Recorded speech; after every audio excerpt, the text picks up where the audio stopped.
La légende d'Eleanor. Dans un petit village du nom de Proutopolis, sur la planète Mentadis, vivait une jeune fille nommée Eleanor. Elle était la fille du grand roi Bonpapa Ier et de la reine Bonne-Maman. De bons rois et reines en tout temps, généreux avec l'ensemble de leurs sujets. Quand le printemps arrivait, ils faisaient faire la récolte des grandes fleurs de Bégarat, une plaine gigantesque où les plus belles fleurs du pays poussaient. Avec celles-ci, les habitants fabriquaient de nouvelles maisons, des parasols, parapluies, ou bien encore de gigantesques salles de réception où chacun aimait faire la fête. Quand l'hiver venait, le roi faisait en sorte que chacun ait de quoi se nourrir et se vêtir. Dans ce village, personne n'était laissé de côté et chacun participait aux tâches du village, le tout dans une harmonie majestueuse. Eleanor, elle, était appréciée de tous, belle et au moins aussi gentille que ses parents. Elle avait un ami fidèle, Diabolo, une licorne étourdie qui ne savait dire qu'un seul mot.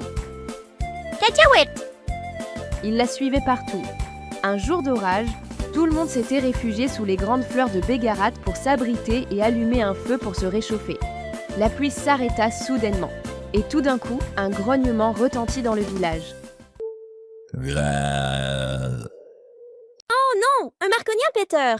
Les marconiens péteurs étaient un ennemi redoutable sur cette planète. Ils envahissaient les paisibles villages. Leur arme la plus immonde était le nuage de pète.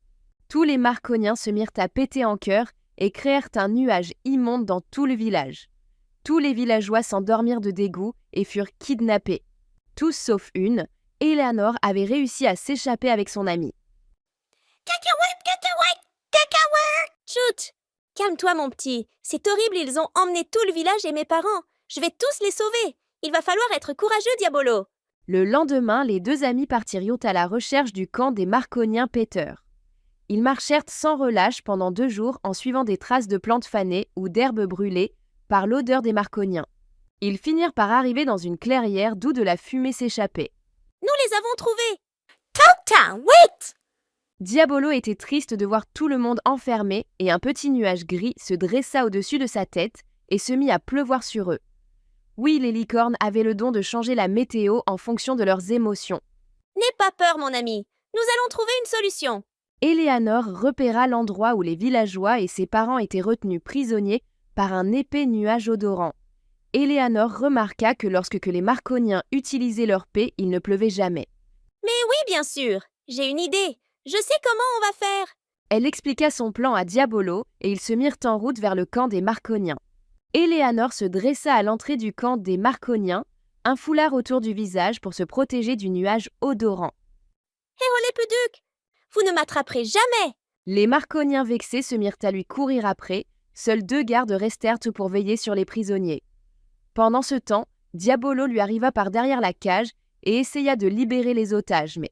Hé, toi là! Ha ha! Tu croyais nous avoir comme ça? Tu n'iras pas loin maintenant, toi et ta copine. On va vous mettre avec les autres. Mais Diabolo, ne supportant pas d'être tenu par leurs bras dégoûtants et puants, se mit en colère. Une colère énorme qui fit s'assombrir le ciel. Au même moment, Eleanor revint par l'autre côté du camp, poursuivie par une horde de marconiens. Elle rejoint son ami et essaye de le libérer des bras de ces vilains marconiens. Une nuée de paix lâchée par tous les marconiens allait définitivement les terrasser quand un grondement se fit entendre. Et une pluie diluvienne se mit à tomber. Non! Ils se mirent tous à fuir la pluie et le nuage de pète s'évanouit d'un coup. Eleanor et Diabolo en profitèrent pour libérer les prisonniers et s'enfuir. Une fois revenus au village, tout le monde heureux et soulagé d'avoir été libéré. Le roi et la reine firent une grande fête en l'honneur des héros du village. Eleanor et Diabolo furent acclamés dans toute la planète car ils avaient enfin trouvé un point faible aux infâmes marconiens, la pluie. Depuis ce jour, lorsqu'un village était attaqué par les marconiens, on appelait les 2 héros à la rescousse. En avant, mon ami, on a un village à sauver. Cacahuète!